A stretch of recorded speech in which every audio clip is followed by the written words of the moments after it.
he and Seiko Odinga, Right. got started up out of there. But this was in broad daylight. Yeah. Didn't fire a weapon or nothing. But the details of it only came out because during the trial of the folks that supposedly did the armored car robbery in upstate New York, once they were put on trial, that testimony kind of gave some detail, shed some light on how they pulled the escape off. All tied in with the whole anti-war movement thing, and those folks like Bernadine Dorn and the Weather Underground. And where his prison was is kind of like in a lily white neighborhood. And so you can imagine how would these folks be able to escape that, be on the lam. Right. So yeah, they were able to get up out of there, and she was underground. That was more than a year on the East Coast. And so tonight, the ambush happened on the Jersey Turnpike. They were moving her to a safe house. Mm-hmm. And she was inadvertently stopped. Well, one of the Shakurs, I'm trying to think of his name, but anyway, Sundiata and the brother that was driving were in the front seat, Sada was in the back seat. So they were pulled over supposedly because of a faulty taillight. Mm-hmm. Now, of course, it's come out over the years how common it was for black people to be pulled over on the Jersey Turnpike, became known as driving while black. Yeah. And so that you can kind of picture how that would have happened. But ironically, where they were pulled over, they were southbound on the Jersey Turnpike. Right across the interstate on the other side was the New Jersey State Police headquarters. Mm-hmm. Nobody in there saw any of these flashing lights out there going on while this was happening, there's gunshots and none of that. Nobody heard anything. Yeah. And so, of course, when Asada exited the vehicle with her hands in the air, she was shot in the chest and under the arm. But at no time did they ever do a paraffin test to determine whether or not she had fired a weapon. Yeah. The whole time she was locked up. Yeah. So they had no interest in that would have proven her innocence. Yeah. So the brother that was driving, supposedly he had a revolver in his ankle, and so Sundiata escaped temporarily. And when they brought Asada into custody, during the time she was in the hospital, the guards guarding her, the sheriff deputies guarding her, would be putting out their cigarette butts on her skin. Mm-hmm. So all that kind of stuff that went on with that. That was in her book, right? We Mm-hmm. were talking about that in the book. But you may want to, but it's more in detail, I think, in her aunt. Her aunt was one of her attorneys, Evelyn Williams. Yes. And she has a book called Inadmissible Evidence, which is much more detailed because I tell people all the time, a lot of what you maybe would kind of want to know, people didn't really put in the books because people always question me when we've done some programs. I say, well, I can't really share too much details with the audience because we may have to do this again. Right. Because I think we had a film showing at the that theater right there on Mockingbird Central, the Angelica, Panther in Africa. Yeah. And during the question and answer session, the dude was asking me, how did y'all do that? That's what I kind of shared with him. That it ain't like this happened 100 years ago. Mm-hmm. People may need to escape in the future, need details on, how stuff went on. But yeah, how he would escape and got to Cuba, and stuff like that. And people that was underground for years. Even looking back on it now, it's amazing to me, given the sophistication of law enforcement, and they try to always project this image, the long arm of the law. How were these people able to avoid that, for that period of time? Even with Deruba, you familiar with Deruba? Deruba Ben Wahab? When I looked this out of the Chicago thing too. When the Panther 21 was on trial, the summer of 70, they made bail. Mm. So Setawayo, Michael Tabor, and Afeni Shakur came to Chicago to speak at a People's Tribunal. Mm. I think this is like August, so Tupac was born in the spring. So she was already pregnant with Tupac at the time. Mm. And so, what was my train of thought on that? So by the time what caused the excuse to revoke the bail was Deruba and Jamal went underground. So that gave the judge the excuse to revoke everybody else's bail. So people that were in the Tombs or the Women's House of Detention. So by the fall, they were back in court. Now, when Deruba's been here, and you hear him describe this, he gonna tell you, we just fled the jurisdiction of the court. To me, and anybody else, I'm sure that's gonna sound like, no, y'all jump bail. Yeah. So we always get a kick out of that, whenever he's been here on that. But yeah, Deruba got into a thing with them folks down in Atlanta with the new Black Panther Party and fisticuffs and all that nonsense, and with Malik Shabazz and Dr. Khaled and all them folks, and so they've been here, and man, I'll let you know the background. So that whole thing stemmed from the whole emergence of the new Black Panther Party, stemmed from folks had a problem with John Wiley Price and Fahim, basically. But how that evolved from that. And so all the folks that were opposing John, Fahim and them, that position they took. And they called a press conference. It was like about 6 or 7 of them at a press conference saying they were gonna either sue them for using the name, which is absurdity. That wasn't gonna ever happen anyway. But I always make a point of telling people, if you look at the footage of that, you won't see me there. Because I had known Dr. Khaled when he was the West Coast Regional Minister for the Nation of Islam in L.A. Plus I knew about his background. He was all-state quarterback at Houston, Yates, and all that good old stuff. And I really had no problem with it.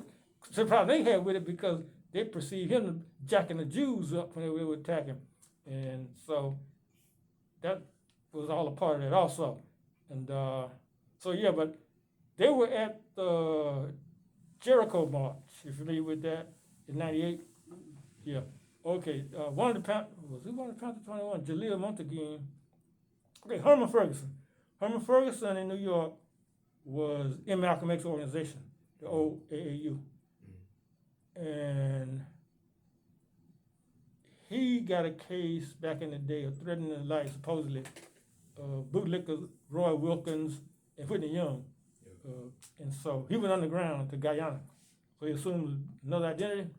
So he was like Major, whatever his name was.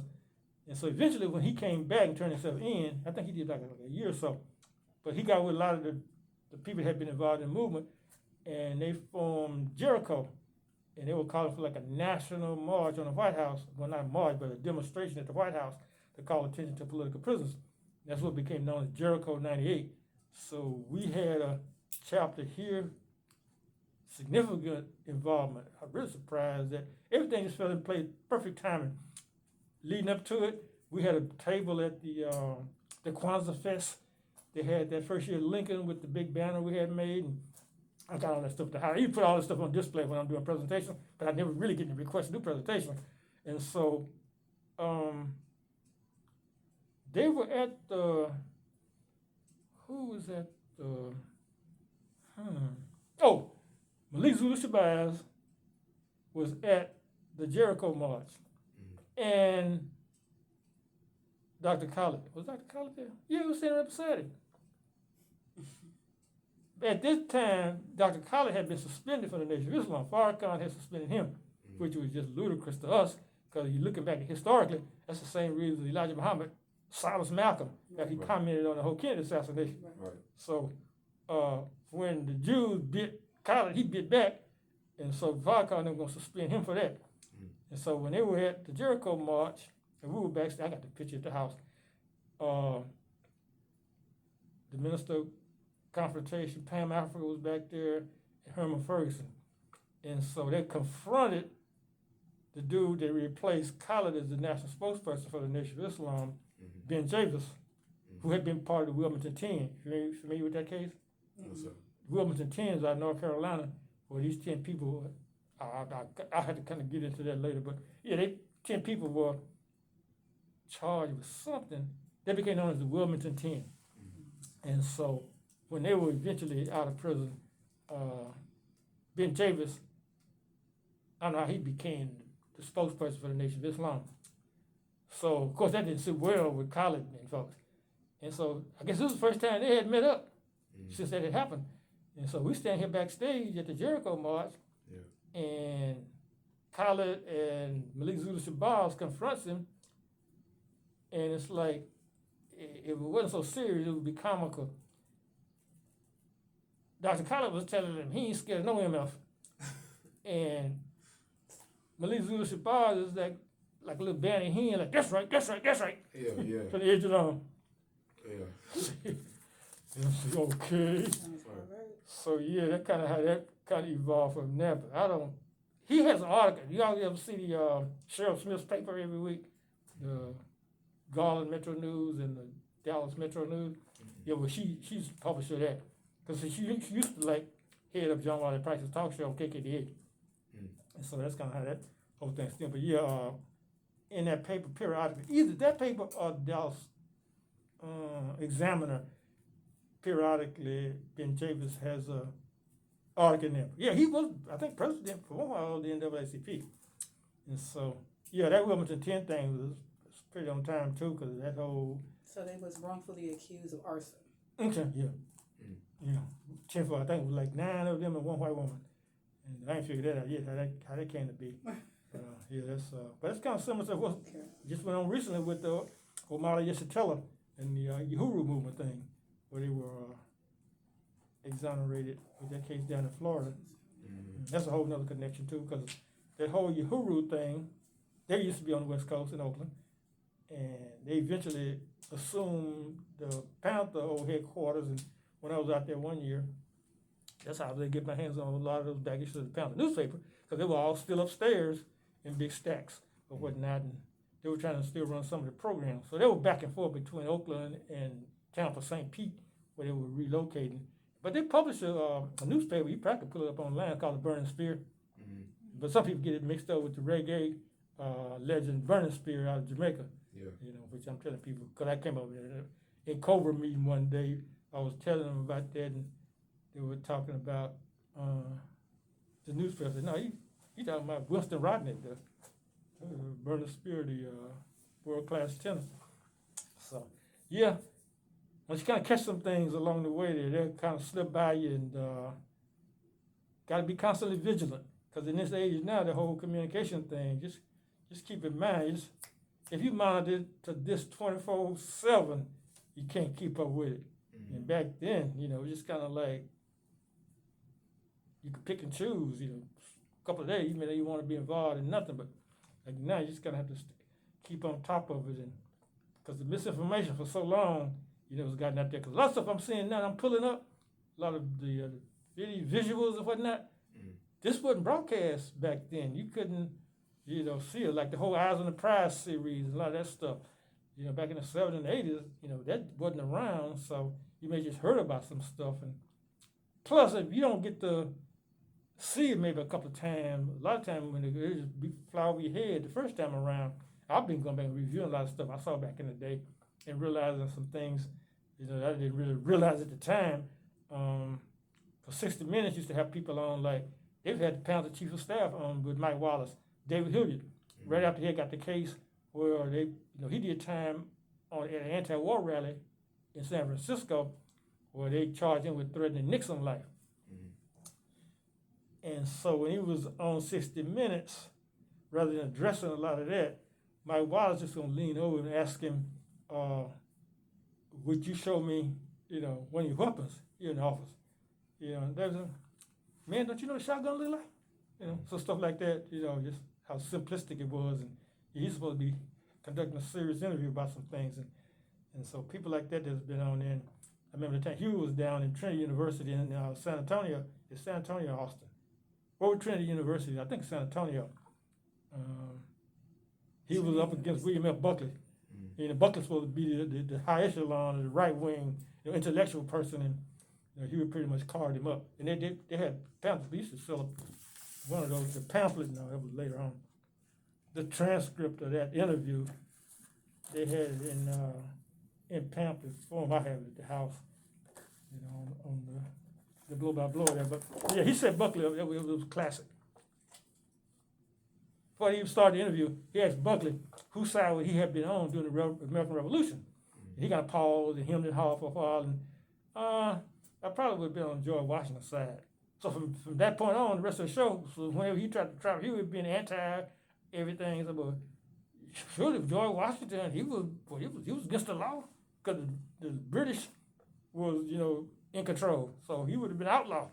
So you already agreed to that. And so just how skillful that was. But keep in mind, this was a person Even if he didn't graduate high school, he couldn't read and write. Mm. You know, his brother, his older brother, taught him. So that just one of the first things that struck me when I started delving into who the individuals were. You know what I'm saying? Wow, his brother, he couldn't even, damn, and of course, Bobby is from Dallas. Yeah. Their family had a compound right off in Seal Street, right there, probably less than a quarter mile from the post office on I-30. You come out 30, Sylvan exit, and you go up